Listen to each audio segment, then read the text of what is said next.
what are some of the remedies that you use on a day-to-day? What's your remedy for when you stressed, or when you want to create, or when you feel blocked, or when you feel good? What keeps you in that place? So that's the point of this. And I'm glad that we are meeting up again, right? Again, I'm gonna just say that, and doing it at a different place in life where we know we've kind of found some new remedies since the last time we spoke, right? Yes. So catch me up on what it's been like from the time that you released your album up until right now, present day. Ooh. Wow, a lot has happened since the release of my album. My album dropped October 15th, 2020. My mother transitioned the following month, November 26th. But before she left, she got to hear the album. The album released. She was diagnosed days after the album dropped. But my mother's voice is actually on the album. She's in the Perfection intro right before Bear. And we're having that conversation about what perfection is. And she was telling me it's obsessive. And I was like, yeah, but that's not the word. I'm looking for another word. That was always the way that we related to each other. So yeah, you'll hear me talk about my mother a lot because she's in me. She has that fighter spirit, and I have definitely tapped into that in this past year. So going from, saying goodbye to our mother and still pursuing the music while this is all happening has been crazy. I had the honor and privilege to perform at 2021's Gay Pride Festival in Peekskill, New York. That was amazing. Amazing. And I challenged myself to do things that I wasn't comfortable doing in the past. I had dancers. I had a little bit of choreography. I was doing it. I was like, hey. What? Yeah, I was excited. It's so crazy. It was amazing. I put out 2 live home concerts. Okay. So I call them my love sessions. They're on YouTube. And I'm performing them in my house. The first one is in my room. My sister Jamila Hankerson, she helped to stage the whole everything. Right. So we did that. The second one was out here. I had a whole canopy situation, and then most recently I did the winter in Harlem. Yes. But I also wait, because you know what? I feel like my brain moves a lot faster than things are happening, so I do things and forget that I've actually done them. I actually had a really big collaboration with 2 other artists this year, Anna November and Renee Henry. Wow. We came together, me and Anna November, we wrote the song What About Us? And it was a song about fibroids, which is actually what my mother died of. So she had fibroids and they turned cancerous. So, wow. And it's one of those things that plagues a lot of women, especially Black women, and needs a bigger platform. So that is so beautiful that you were able to do that, especially in honor of your mother. Yeah. Because like you said, she's in everything that you do. And to make a song about it, it's not crazy, it's all divine. My first question was, how do you take the situations that you deal with and turn them into wine? My favorite book is The Alchemist. And a lot of times when we go through things in life, we don't always learn how to navigate until we get to the point at the end. And that's what that's where we go. Keep going. Exactly. So my point is having those tremendous things happen to you in a moment and not really knowing how to navigate. Which is some things we experience. It's not like it ever happened to us that. And then how do you know what to do? How do you pick yourself back up? What's your remedy for I just got knocked down in a way that I've never been knocked down before. There's nothing anyone can say to me at this point that could really tell me how to feel, what to do to make me feel right. So what do you do? What's your remedy for pouring back into yourself and then taking it and saying, I'm going to be strong enough to make a song? Because it needs to be awareness so that other women understand this can't be them. Or if it is them, what do they do when they find out? What do they feel about it? So what was that experience for you, just creating that remedy to even get to the point where you can create the song? Well, I think it's a lot of getting to know who you are and seeing what works for you, because my remedy might be different than yours. Right. But what really matters is the result. For me, I don't like to do things when I'm emotional because I don't know if this is a decision I'm going to stick with. Right. Because my feelings can change and then I'm doing something else. So I take a moment. I really do. I have to just take a moment and acknowledge what I'm going through, and then ask myself, okay, where am I going, and take my time in that. Right. The issue that I found I used to do a lot was I would just stop everything completely and like get lost in that. But the key, I believe the cure to depression, at least for me, is just action. Right. Is we don't always know. The truth is we don't know. But I'm gonna try. Got to. It's really just that. Like, how do you power through? You just do it. You just one foot in front of the other. I don't know that this is going to be successful, but I do know that staying in this feeling is not good for me. Can't stay stuck here. I'm going to die if I stay here. Exactly. So, gotta get up. You know? And I've found that in being in action, I'm able to, it's so therapeutic for me, and even more rewarding when I see the way that it affects other people. Right. Because I really got people coming to me with their life stories like, sis, I saw you go through this, and you're so strong for this, and I've gone through that, and I'm like, I'm you, you are me. Like, we're going through the same things, maybe at different times, but you know, just if I can do it, they can do it. And I know I can do it because I saw her do it. Right. You know, and we're just going to keep it going.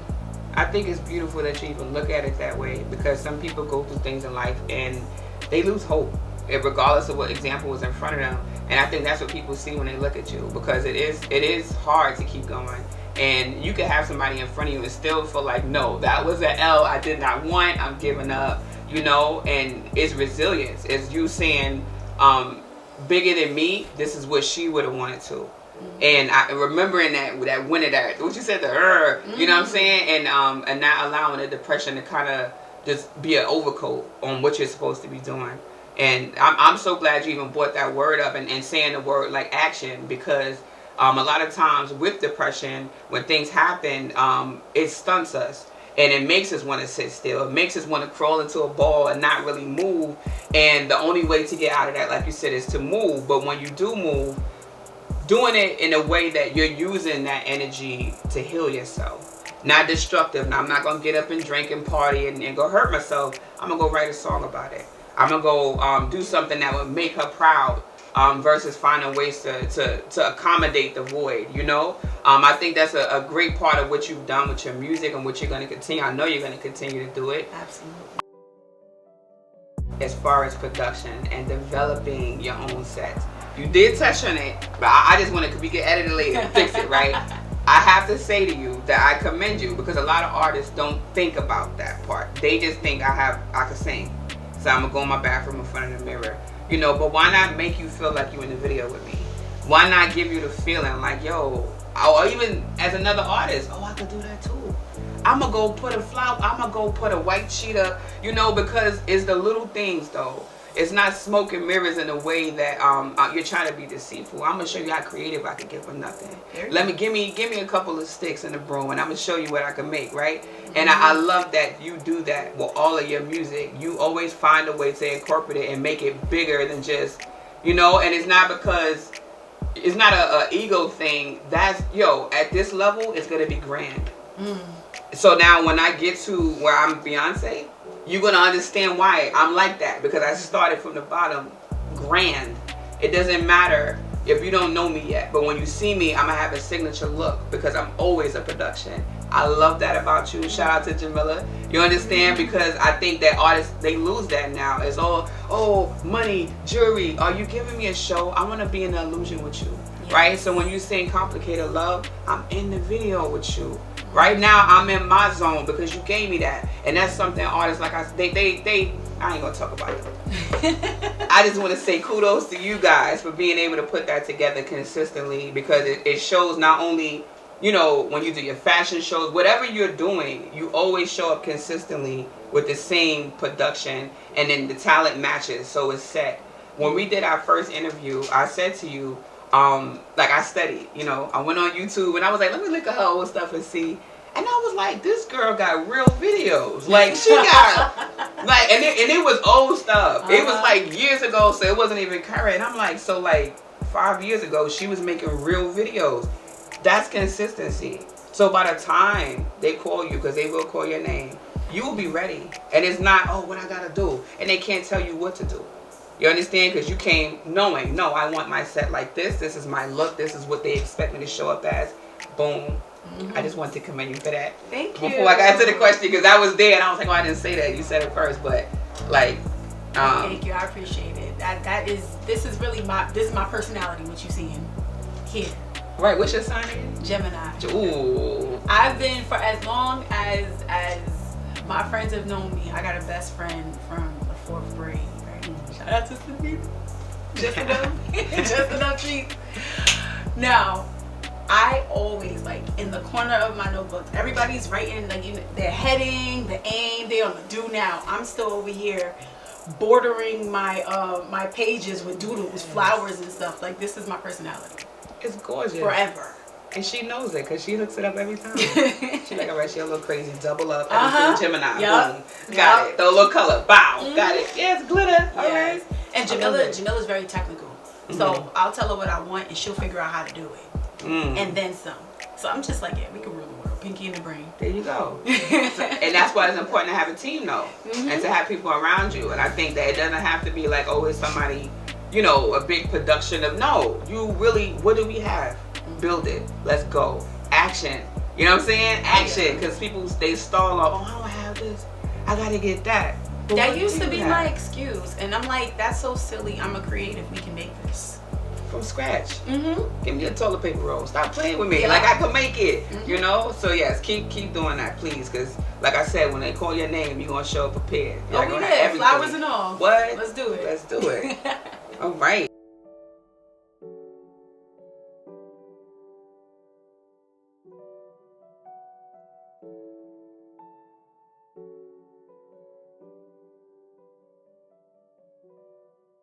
Okay, so this is a after the rain, right? To me, it's so soothing because to me, it's a healing song, right? Rain is associated with, like, we could say depression sometimes, or maybe sadness. You know, when you're interpreting it. So now after the rain, that newness, that new growth, that comes along with it. When I hear that, it's like, and it's perfect because it's not a full song. It's just like enough for you to sit with it and really take in what it feels like after you endured the storm, and the quietness of after the storm. The debris might still be around. You know, you looking around like, but I survived it.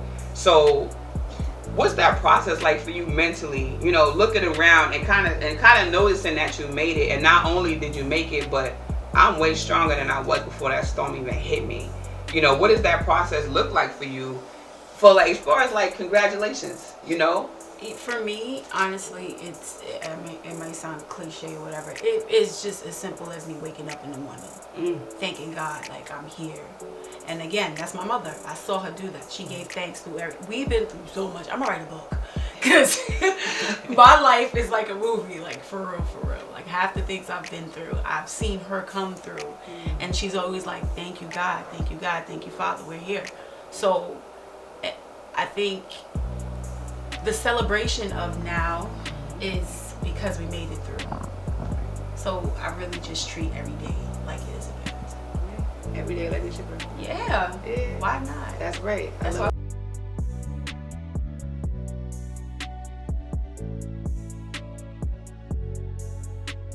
Complicated love. Now, just hearing the title, the question that came to mind, you know, beyond just being in like a toxic relationship, what happens when you kind of got more than one option? Have you ever, like, been in love with two people at the same time? Gemini. That's what I'm saying. It's perfect, right? Like, I found that coming up, love can be quite complicated and not at all what we thought it was. Like, I used to think you couldn't love two people. You can, in two different ways that fulfill you in many different ways. And now we're in the age of, you know, where monogamy is really an option now. And although I'm not... You closed your eyes. Oh, well, she saw something. What happened? I mean, I like to feel and say that I am an old-fashioned woman as far as that's concerned. But I don't know. Is monogamy realistic? I can't even. I go back and forth just thinking about it, but I mean I like glitter and stars and stuff, so I'll just say for now, I'm like, should I answer or just drink it? I mean we ain't gotta answer it today. You know, because I've been in some complicated situations in life, and hearing the song, I was like, yeah, you know, even sometimes being in toxic relationships make you want to look outside your relationship to find that other person. Like, you know, what's gonna make me feel good right now? I kind of can't leave you, but I'm not happy.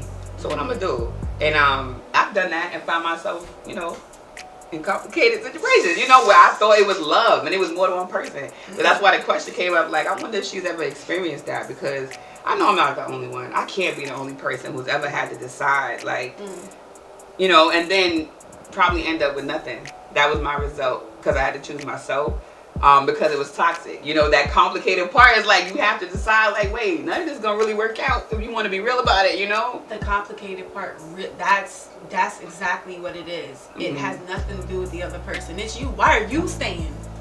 If he makes you fucking sick, why are you still there? Like, right. Just create more mess. You know, like, oh man, she making me weak, but I can't stand you. Right.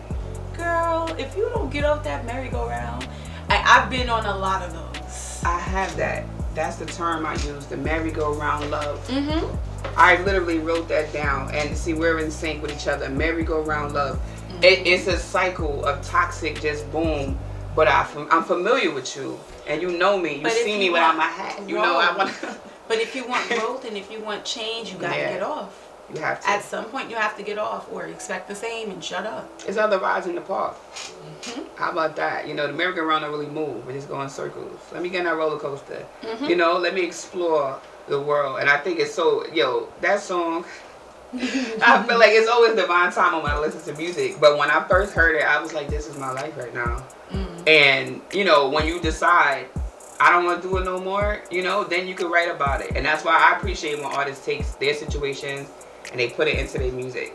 So for what you have going on now, I know you said you made a song for your mom already in regards to the fibroid. So what would you now create, or what do you see yourself creating going forward with the message that could explain some of the stuff you've endured in the past year? I plan on doing a lot of fun music going forward. It took me 10 plus years to write Heart versus Mind. That's 21 of old tracks. I'm having fun this next project, okay? We're gonna have some good times. We might still talk about some heavy things, but it's time to celebrate, it's time to dance, it's time to laugh, and talk shit with your girls, you know? Like, that's what I like to do anyway. I like to sit, talk shit with my girls, sip a little something, you know, and just really relate and experience the world. And, you know, it's time to live. I feel like these past 2 years have been very difficult and just life-altering for the world. So a lot of us don't even know where we're going. Let's just enjoy what this is. Enjoy today.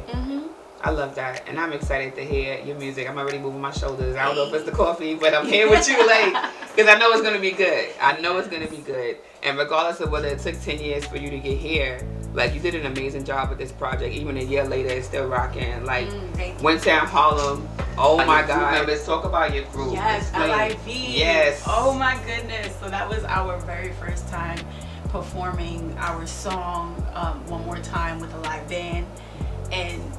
First of all, Luce is the rapper. He has not been on a stage in 4 years. You would not know that. He killed it. Yes. I was like, oh my God, the guy with the sweater is up there. Yo. Came out of retirement. Nice. Came out of retirement. My guy went off. You know, he took care of home. He had a new child with his wife, and you know, their family is expanding and whatnot. And I was just like, man, thank your wife for letting us borrow you, okay? No, she needs to let you borrow him again. Oh yeah. He's like a secret weapon. Like, you would never. He looked so like timid. He started rapping. I saw. Oh yeah. Oh, he hasn't been doing this in how long? Oh, okay, he ready. It's like he ready. He was born ready. Yeah. He was born ready. That's what I told him. And Venor, come on now. Venor. Yeah. We know Venor. Venor is amazing. Oh my gosh. Fantastic. And together we are LIV, Lucy, Imani, Venor, and definitely look out for more when it comes to that. hopefully we'll get a project out 2022. Just give us one single, I'll take it. Oh, you guys more. Are a vibe. You gonna like get a more. Whole vibe. You getting more than a single. Yeah. I can promise you that. I'm just a little tease just right now before I'm begging for it. I'm sorry, a little bit. No, you guys are a vibe, and I'm excited to see what you make because 2022 is gonna be crazy. I feel it already. What you saying, even the party music, I think the shift now for people is really to, like you said, celebrate life, right? And use those past experiences as a reason to celebrate versus a reason to just be stuck. No, we're gonna move forward. We're gonna celebrate. We're gonna move. We're gonna sing. Part of the reason why I love music, and I'm sure you probably could agree with this, is because it allows you to express your emotions. I can't sing. But that has never stopped me from singing, and I love people who can actually sing because I can feel your emotions, right? So even if I can't hit that note when you hit it, I'm with you. That's the connection that we can have. So I love your music. I love that you create music for people to actually heal themselves and not just for the sake of doing it. Yeah. I had a friend ask me. She was like, "Are you going to use a backing track? Are you going to use like the singing? The stems? Yeah. That's what they call it. The stems. That's when you have like some of the vocals and we still play with the band." And I was like, I could do that, but that's not the purpose of this. Right. I didn't want to do that first go around. I wanted people to get the raw, the real. Right. You heard the background singers. Right. You heard my rasp and my cracks. I don't care. You got It's the real. Exactly. Mm-hmm. And that's what I want to see. And the fact that 50 people took their time to come see me in the middle of the Amarion variant, Oh my God. dancing on people's lives, I really Coming through. really am like floored. Yeah, it was a good turnout. It was like to the front, to the back. Yeah, In the door, in the kitchen, everybody everywhere. like, Yeah, I'm thinking about definitely changing the venue next time because the fact that we were able to book the house that way, yeah, we're gonna need a bigger place. Yeah, next I do time. it.